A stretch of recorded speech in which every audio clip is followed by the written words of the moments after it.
Yes, you're talking about NBC, ABC, Fox, CBS affiliates. You're talking about your local paper. You're talking about radio. But you're also talking about the mom bloggers.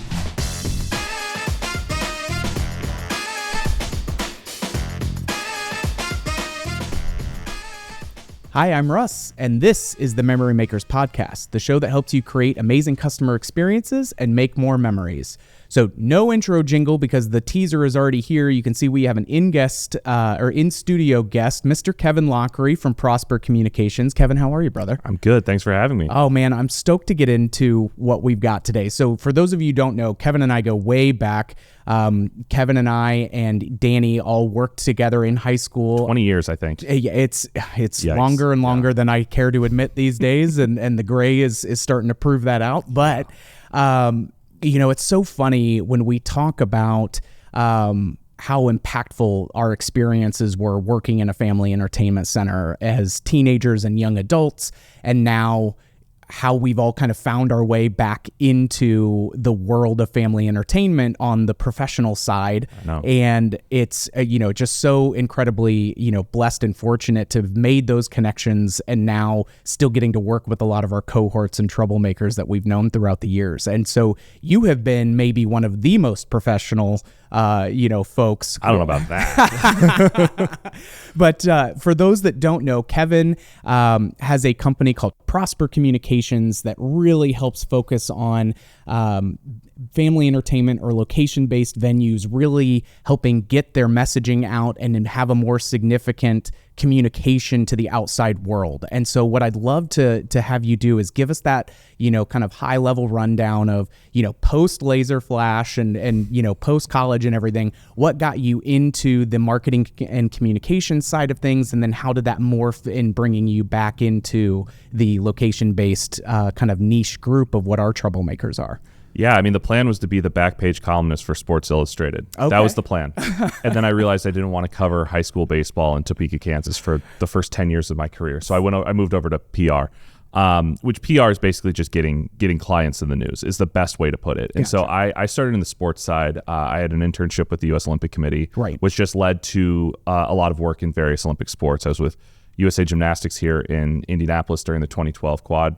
Was out in Colorado Springs for the next 4 or 5 years doing a few different sports, ending with USA Cycling, so the 2016 games, and then wanted to get back to the Midwest, closer to family and all that. So joined an agency in Chicago, and then 2020 hit, and I found myself out of work like so many other people, and so I started an LLC. And it was the best thing that ever happened to me because, it helped me get to work on things that I loved, and family entertainment's for sure one of them. I mean, it's where, as you mentioned, we started. It was my first job.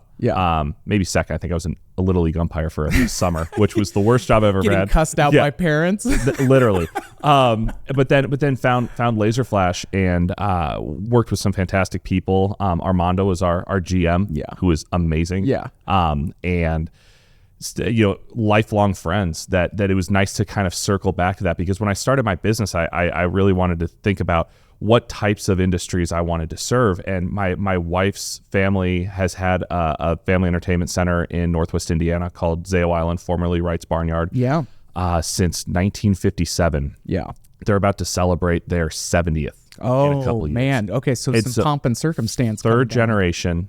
I mean, they started with her grandfather was digging through a landfill to find obstacles for his first miniature golf course. They made $29 in their first year, and now here they are, 68 plus years later, just doing unbelievable work. So, so it's been, family entertainment's been near and dear to my heart for a long, long time.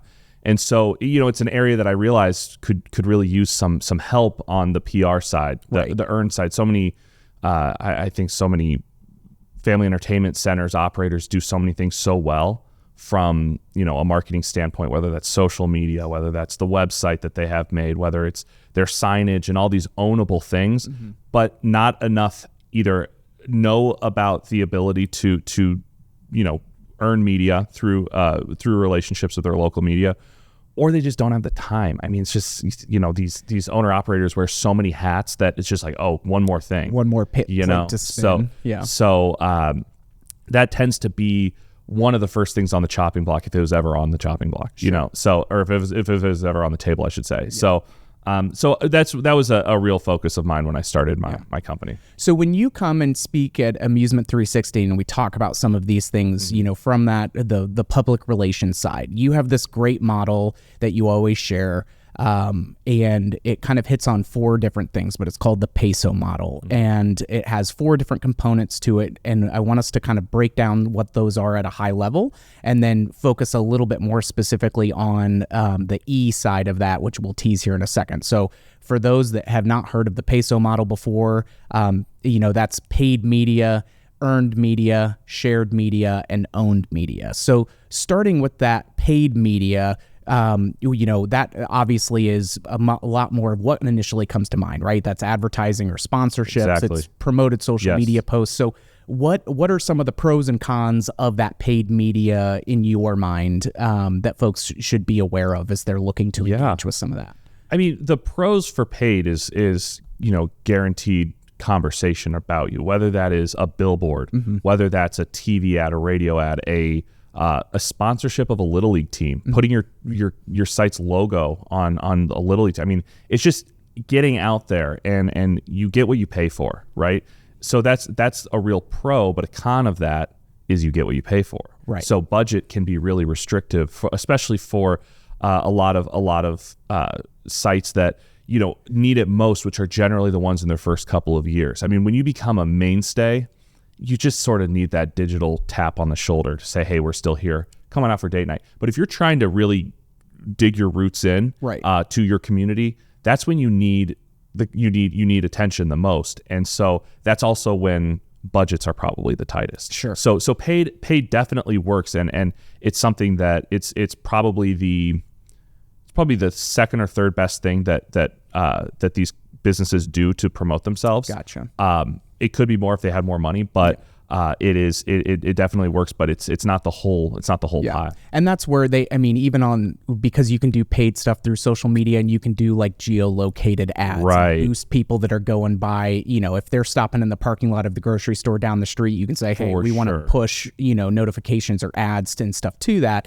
But it's to your point, it can be expensive quickly, and it can be something that again, with, hey, if there's a finite number of dollars that we're allocating towards this, you know, there are other opportunities where we can get exposure outside of the traditional paid route. Correct. To do that, which brings us more to that earned media side, where this is like your steak and sizzle, you know, where I've seen you have such a positive impact for so many folks. When it comes to earned media, are some of the things that really come to mind that folks may not be aware of? That it's not as daunting as it seems. It's something that, look, I mean, I do it for a career, and, you know, people pay me to come in and help them, and I fancy myself as quite good at it. But it's also something that if you're on a shoestring budget, you can do yourself. Yeah. You can just find who your audience is, find who your local outlets are, and you can pitch them yourselves. Simply by stating, you know, understanding, first of all, what is newsworthy and what's something that they might be looking for.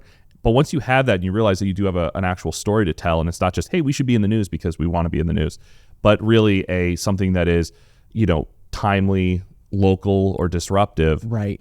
Then if you've got something to kind of wrap your arms around, it's not hard to go to figure out, okay, who are the news stations that I get on my TV? 1. What's the newspaper that ends up on my front doorstep? 2. Those are great places to start in saying, okay, I'm going to go to their websites and find their contact information, and I'll say, hey, Bob's Bowling is opening up a new location. Come check us out.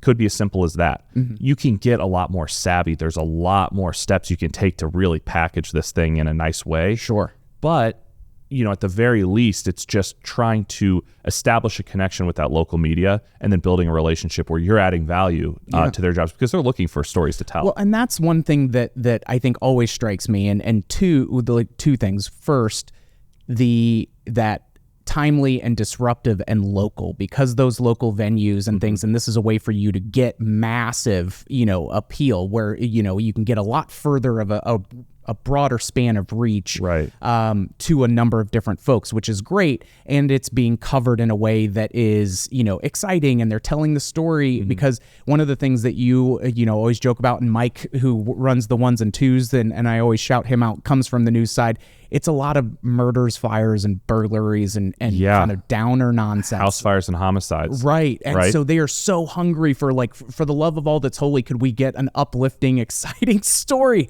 Sometimes it's low-hanging fruit. Right. I mean, a crime story is the easiest thing that they can tell, because they go to one location, you get the shot of the caution tape, you talk to the deputy, you talk to the family, you get the emotion, and then you move on. And it's an easy story for them to tell. They're listening to police blotters for stories.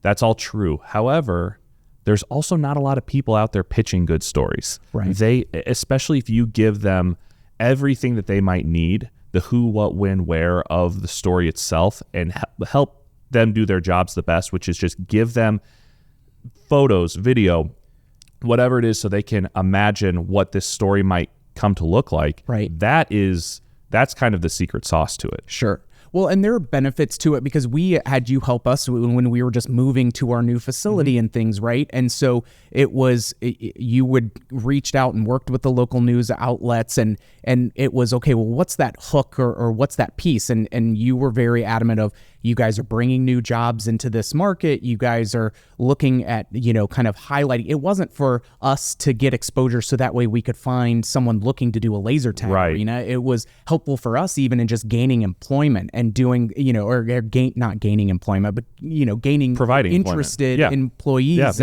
and doing that kind of a thing. And so if an operator is looking at that, like some of those beautiful things, this is a place for people to come and celebrate and escape. This is something for them to do something that's really unique. And it doesn't have to just be tied to your grand opening, but it's, to your point, if you're sponsoring local community pieces or doing fundraising, or your philanthropic and charitable work, which we harp on so much, is like, this is an important part. If you're going to weave yourself into the fabric of your community and really be sticky, it's a great way to get people to tell your story. And they're putting it on their website. They're putting it posts on their own social media. It's just such a magnifier across several channels or vehicles of media. I mean, the best thing you can do is try to appeal to as wide of an audience as possible. Something I kind of talk about is, why is weather and traffic a mainstay in any newscast? Because it affects everyone. Right. There's stories that no matter what you're doing, the weather is going to affect you one way or another. No matter where you are, if you are in the 465 area of Indianapolis and there's a massive wreck on the west side, you're affecting half the city. Right. So they go by, it's a numbers game. They go by, what's affecting the viewership. So to your point, if you are, you might think to yourself, oh, I'm just an operator. I'm running a laser tag arena. I hire 15 people or 10 people or whatever. Well, no, you are providing employment. Mm-hmm. You are providing a new entertainment space, which anyone can come and enjoy. Right. You're providing a positive place for kids to go after school.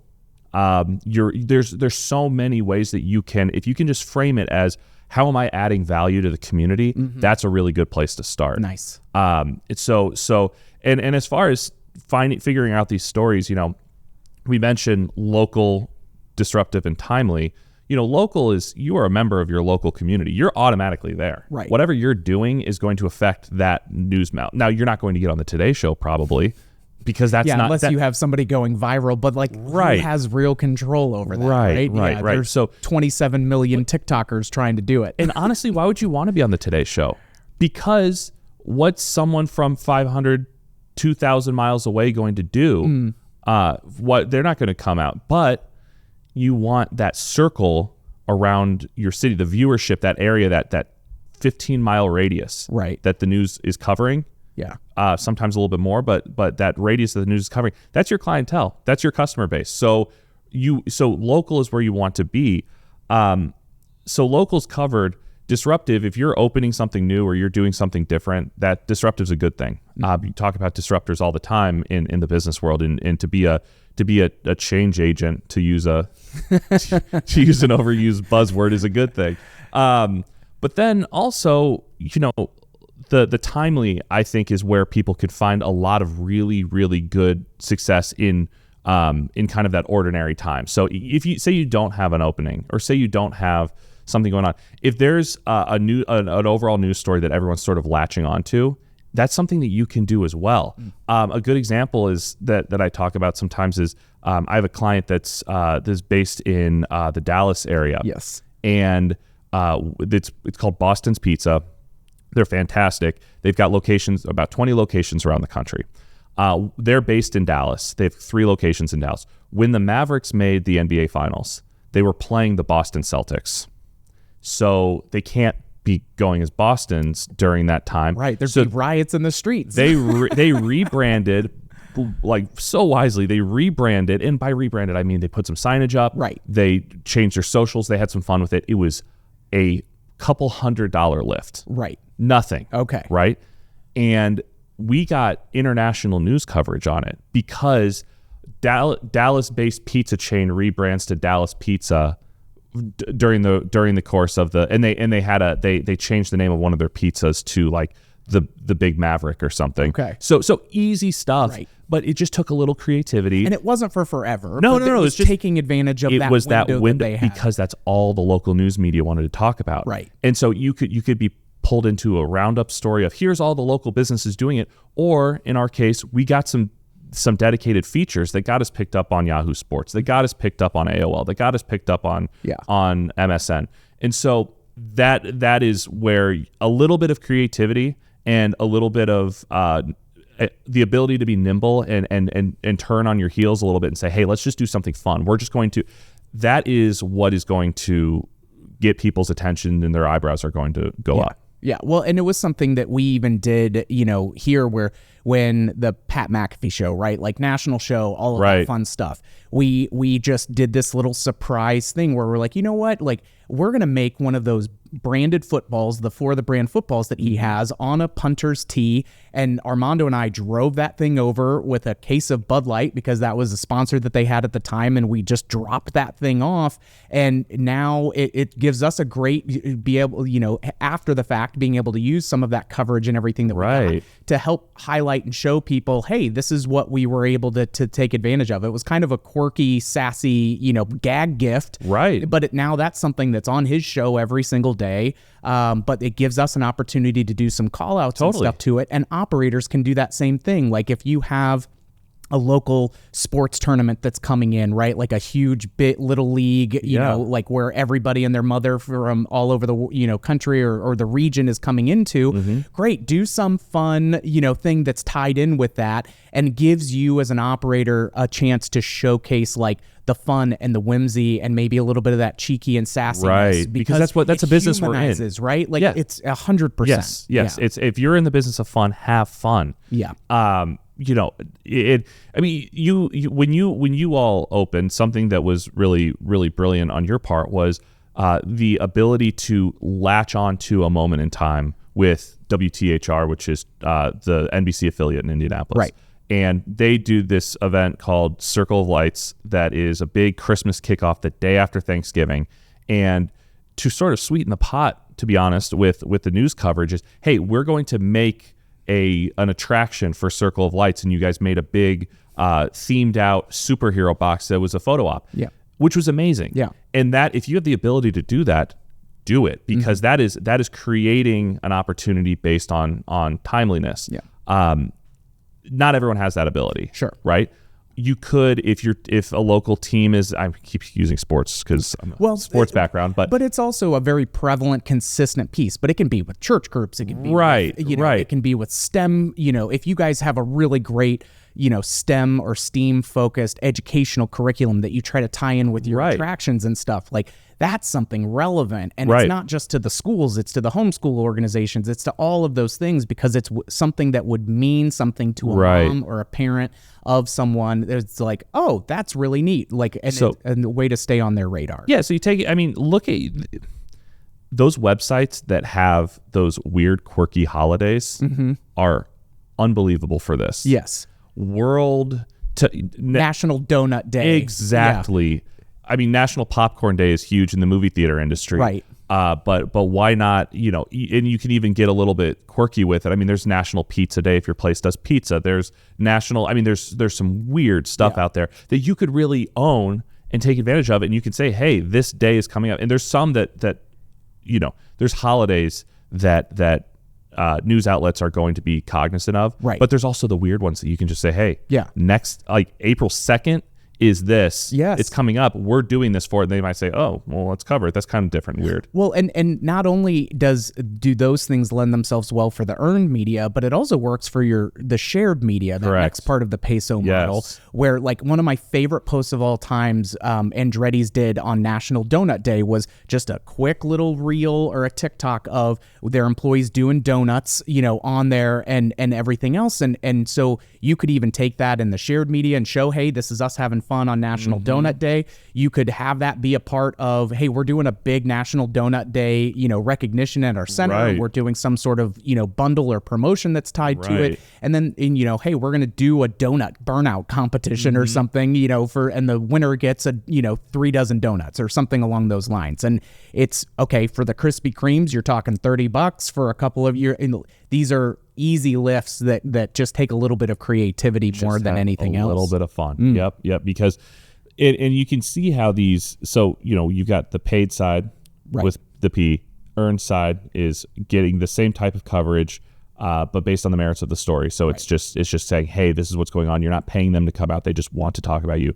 The S is the shared or social, and the owned is your website and your signage, the things that are a little bit more static that don't change day to day. But there's ways in a perfect world you're kind of cross-pollinating all of those. So you mentioned that your shared could be part of your earned or paid often is paired in this industry with shared. So your social media channel, you might have a Facebook post. A great way to expand that reach is to promote it, right? So throw a couple $100 behind it and try to reach a new audience. Well, similarly, if you get earned coverage, that should be all over your socials because you have now third-party validation of what you're doing. Right. And that's really the key of earned media, because when it's kind of if all else is equal, if you can say, hey, this news outlet wants to talk about us, or someone tunes into the news and they're not being advertised to, because we're so aware that when we're being advertised to, right? Right. We hit the skip button on YouTube videos, we walk out of the room or fast forward or whatever it is, no matter what you're watching, right? Whether it's a podcast or whatever that has commercials, you're probably skipping through a lot of that. It's just the world we live in. If you get news coverage, people are kind of forward leaning and they're tuning in to see what's going on in their community. So that validation is not falling on deaf ears, but then you can then promote that, right? And so that is more than just saying compound effect of where you can stack these things and get multiplication as opposed to simple addition. Exactly. That's a great way to put it. Yeah, that makes a lot of sense. So on that, when you're looking at the S and the O, the shared media versus the owned media, what are some of the distinctions and just food for thought elements that you think are important for people to just be mindful of, shared media, it's, we're kind of renting space on this platform of Facebook or TikTok or X or Twitter, whatever, people want to call it. And then where it's your website, that's your real estate. You own that. You control that. You're not at the mercy of the algorithms outside of search engine optimization and fun stuff like that. Right. Yeah, I mean, I think that you look at one as static and one as dynamic. Your static is going to be your own. It's going to be, hey, yes, you might update your website if your seasonal hours change or if there's new photography or whatever, but day to day, your website should be pretty similar. It should be pretty much locked in. Same with your signage at your front counter. Same with your flyers or whatever. You can't really change those day to day. Whereas social media is really a two-way street of information exchange with your fan base. It's if there's updates or if there's just a little ways to entertain them or make them smile or just remind them that you're there. Which is phenomenal, but oftentimes you're preaching to the choir. I mean, they've already given you that validation. They've given you the like or the follow or the subscribe. So yes, you are. Those are your ride or dies, right? I mean, those are your people who are hyper aware of your existence. Right. By adding a little bit of paid to that, maybe you can expand the reach. But what would be considered a really solid social media following, whether that's Instagram or Facebook or whatever your weapon of choice is there, it pales in comparison to what your earned media potential is. Because, if you live in, we'll use Indianapolis as an example, because that's where we're sitting right now. You're talking about a city of a little over 1 million people. Right. You don't have 1 million followers on social. Right. You don't have 1 million people who are even aware of your existence. Now, I'm not saying that every single person in the city or in the metropolitan area that gets this news coverage is your target market. Right. But they might they might say, hey, have you been to this place, or have you heard of this place, to their friends? I mean, word of mouth is extremely valuable, and that ripple effect goes so much wider than just that, hey, we're going to earn our following one brick at a time. It is hard to build a social following. Yeah. And even when you put paid behind it, you're restricted by your budget. You're restricted by the platform itself. You're restricted by the algorithm. Yeah. You could do everything right, and it just might not get fed to the right people at the right time. Well, and the thing that I like as well, especially within the earned media, is not only do you have those traditional large elements and things, but especially with such a niche industry like we are. I mean, you've got mini golf YouTuber like Brooks Holt, who is like, he's got 700 and some thousand followers. For sure. And all it is him going and having a good time. It's a wholesome family experience, and them doing social competition. And so it's like reaching out to folks like that and seeing where and how they can, come and play our course or do some of those things. And so, and they don't even have to have, huge amounts, but if they're going to come out and they're going to create content, and then you and Kind have that then third party validation like you talked about. But it's again, a great way of, hey, we're strapped and we're really spread out. Mm-hmm. That earned media model out of that whole PESO piece seems to me like this is the biggest opportunity that we have to move the needle through a number of different venues, because then we can put it through all of our other elements. And that's extremely true. And I'm glad you brought up the influencer side of things, because that is such a valuable part of all of this. When I say earned media and I'm talking about media, yes, you're talking about NBC, ABC, Fox, CBS affiliates. You're talking about your local paper. You're talking about radio, but you're also talking about the mom bloggers. You're talking about the lifestyle bloggers and content creators. And influencers can fall in one of two camps. They can either be earned, because if you just sometimes outside of your control, someone comes in and creates a video or that you're at your place, and oh my gosh, it blows up, and suddenly a ton of people know, and wasn't that the nicest surprise ever? Right. Or you could just invite them out and say, hey, we'd love to have you out. Odds are, though, it's going to be some sort of paid. Okay. The big ones want money, but something that I don't think a lot of operators realize is they can pay in kind, and that's still paid, but it's not costing you much. Right. I mean, if you were to say to a local mom blogger, and you're in Wichita, and there's a Wichita moms group or something, you can say to them, hey, here's some game cards, we'll throw in some pizzas, bring your kids out, have a great day on us. Yeah. That's technically paid, because there's goods exchange. Sure. But it's not costing. It's not like you have to come up with a huge budget and you get the same coverage. And sometimes when there is that payment of whether it's in kind or cash, the favorability, you have a little bit more say in kind of how they talk about you. I got you. Versus like, come on out and say what you're going to say. Right. Well, and some of that, like another model that isn't necessarily an influencer, but it is a group of influencers, is like host the Chamber of Commerce meeting that's coming out there and just say, hey, like come out here, because those are business owners. And if you're a business that tends to do corporate business, or hey, do your Christmas party here, 100%. Do your team building exercises, come and do some of those things. It's just yes, that's also a pseudo paid, type of a model, but that's not anything really out of bounds of what we've, tried to do when we say like, hey, if you've got the church communities or the PTA association or the Chamber of Commerce, now you can start to expand that into the mom bloggers or some of those local personalities and things that you've got to do it. It's creating a community. Yeah. I mean, if you are an FEC operator, you are a member of your community. Whether you are a franchisee or you are a single location mom and pop type operation, you are an integral part of your community. Engaging as such is not always a given for everyone, but it should be. I mean, you bring up Chamber of Commerce. That's from the day that you cut the ribbon on your place, you need to have Chamber of Commerce, and if you can have the mayor out there or some leadership, that's going to bring media out, first of all. Yeah. Second of all, it just creates a first step of goodwill. I've seen in my family's place, they'll host the local fire department once a month just for like a night out, or they'll host political events, or they'll host whatever that is to just not do anything more than just provide a space for people to gather and have fun. Yeah.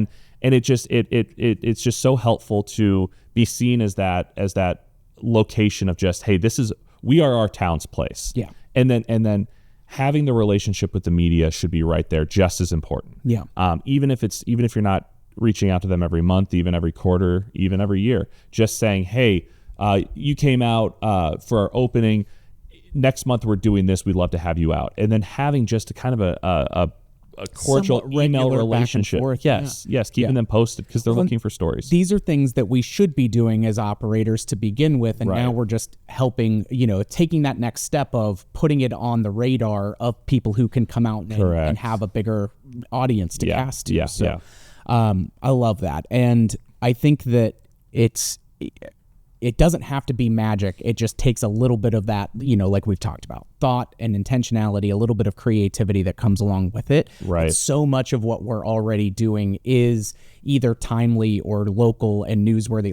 We hit on a lot of those things. It may not always be disruptive, but we're hitting on things that are relevant with it. And so, it in my head, as I've heard you work with clients and seen how you've progressed over time, it's not like we're creating some brand new magical vehicle. Nope. We are doing what we do on a daily basis. Yep. We're just showing other people who happen to have a pipeline to get it out to more folks. For sure. And it's, like you said, sometimes it's just doing what you do every day and just, hey, this is, we're supporting, it's back to school. Hey, this is a great way or summer's coming, this is a great place to come and get out of the heat with your kids type story. That's something that you can just set your watch to every single year, these types of stories that are being told.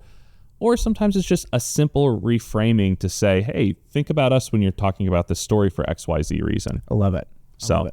Well, I've thoroughly enjoyed the conversation and am excited for the listeners and viewers to be able to, get a little bit more, and so we'll make sure that as the episode comes out that we'll be flagging and tagging you appropriately. Sure, thanks. Before I let you go, one of the, kind of staple questions that I love to have anytime we have guests on is, what is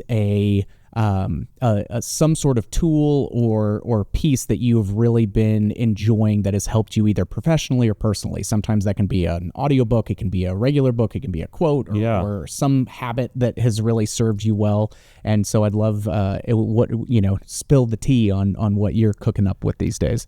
I joined a mastermind group a couple of years ago. Gosh, it's probably been 2 or 3 years, and it's been enormously valuable.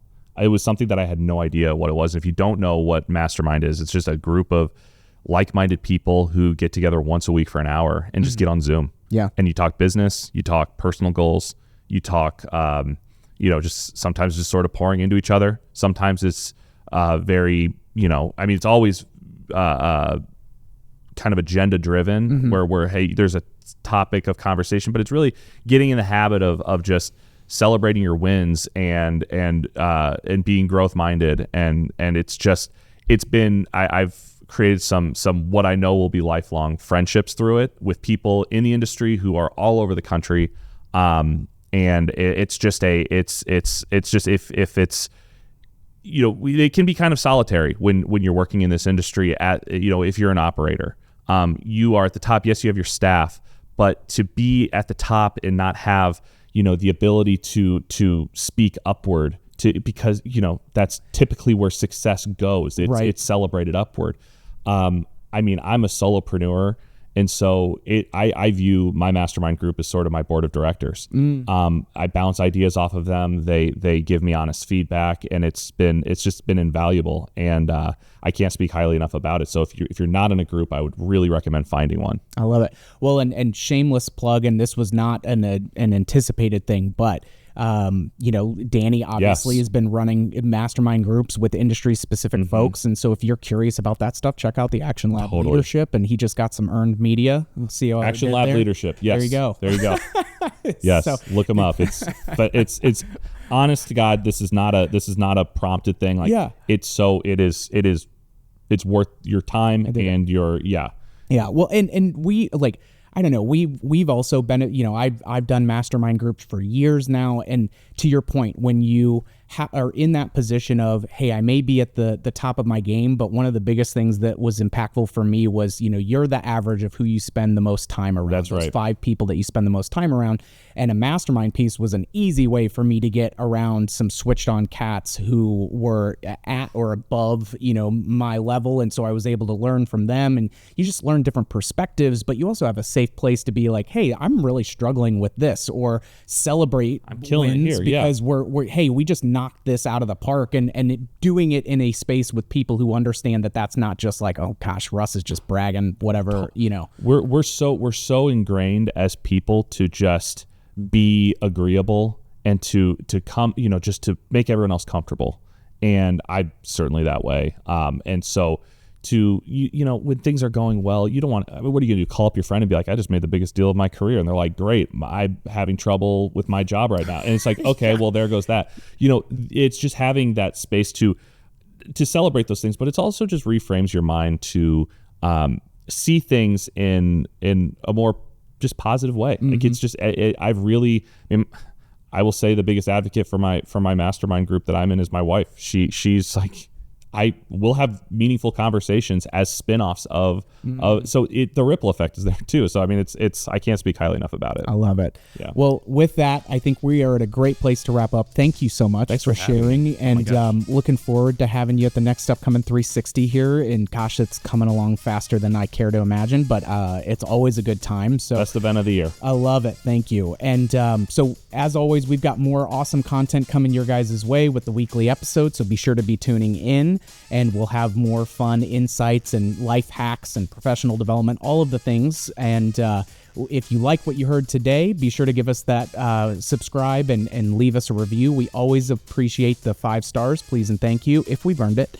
And if you have any ideas for future episodes, be sure to hit us up on social media. We'll be always happy to add that into the mix and make sure that we're doing that. And big shout out to Mikey Mike running the 1s and 2s for us on the Ultranet. And thank you guys all for joining us. And we'll see you on the next one, Troublemakers.